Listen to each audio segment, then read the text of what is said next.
Sabi ng DxOMark, ito ang #1 camera phone under $600 ngayong 2025. Oo, hindi to flagship pero ang nakakagulat, tinalo pa niya ang ibang mamahaling brands pagdating sa photography. Kaya ang tanong, totoo ba talaga to o hype lang? Ito ang Tecno Camon 40 Pro 5G at ngayon aalamin natin kung deserve nga ba nito ang top spot.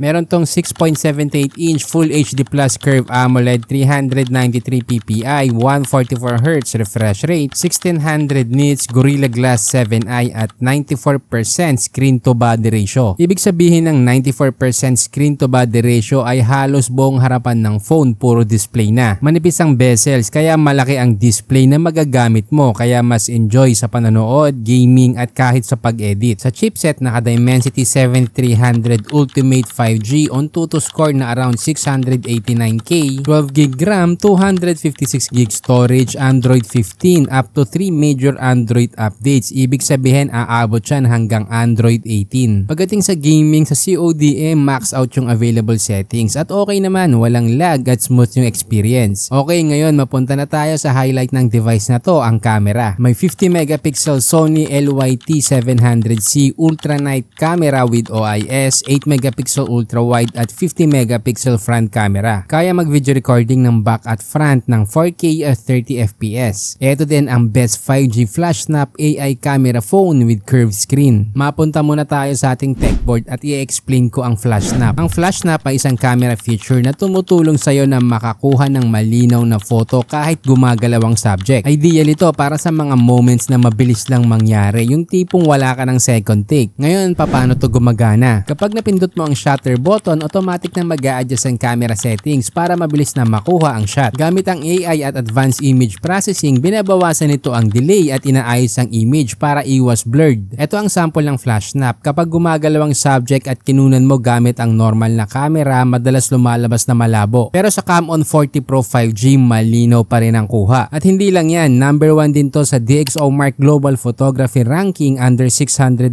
ngayong 2025 with a camera score of 138. At kung iniisip mo kung legit ba talaga yung rating na yan, yes, kasi binigyan din ito ng DxOMark Smart Choice label. Ibig sabihin, recognized siya as top performing camera phone for its price range. Kaya reliable at sulit ang camera performance para sa presyo niya. Meron din itong one tap flash snap. Ibig sabihin, pag nasa flash snap ka na, pwede ka na mag-shoot using the shutter button. Pwede mo rin itong gawing shortcut, pindutin mo lang ng 2 beses at automatic nang bubukas ang camera mo. Meron din itong tinatawag na auto snap. Once na naka-auto capture, si camera na mismo ang bahala mag-detect at kumuha ng highlight moments kahit na hindi mo pindutin ang shutter. Sa manual mode naman, need mo lang i-press and hold ang shutter at continuous na siyang kukuha ng frames habang gumagalaw ang subject. After nyan, si AI na ang bahalang pumili ng pinaka-best na shot para sa'yo. Since usong-uso ang mga AI, meron na rin tong built-in na AI at tinatawag nilang Tecno AI. Meaning may smart assistant ka na pwede mag-translate, gumawa ng AI photos at tumulong sa calls gamit ang noise cancellation, auto-translate at AI auto-answer. Pero sa ngayon, limited pa lang yung mga languages na supported. Ngayon, pag-usapan natin ang design. Una sa lahat, manipis at magaan. Imagine 7.29mm lang ang kapal at 179 grams ang bigat. Ibig sabihin, sobrang komportable hawakan, hindi mabigat sa bulsa at perfect pang daily use. Etong nasa atin nga pala ay yung Galaxy Black. Tapos hindi mo rin kailangan mag-alala sa fingerprint smudges kasi hindi siya fingerprint magnet. Kaya kahit walang case, mukha pa rin siyang malinis at classy. Pero pag nilagyan mo ng case, hindi pa din masyadong makapal at sakto pa din sa kamay. At ang pinaka-importante, kahit manipis at magaan, premium ang datingan at sobrang slick tignan. Sa madaling salita, parang flagship ang aesthetic pero abot kaya ang presyo. Pagdating sa battery, may 5,200 mAh, 45 watts charger at bypass charging. Sa iba pang features, may IP68/69 dust and water resistance at Tecno AI. So sulit nga ba ang Tecno Camon 40 Pro 5G? Well, para sa akin, oo. Dahil meron ka ng flagship style display, maganda ang camera performance na kinilala pa ng DxOMark at smooth na experience para sa light to medium gaming. Kaya kung camera ang priority mo at gusto mo ng elegant, reliable phone sa mid-range price, siguradong eto na yung best pick mo ngayong 2025. Pero kung mag-avail ka sa online from April 24 to April 30, 2025, ang 12GB RAM at 256GB storage ay magkakaroon ng first sale exclusive sa Shopee. Ang SRP ay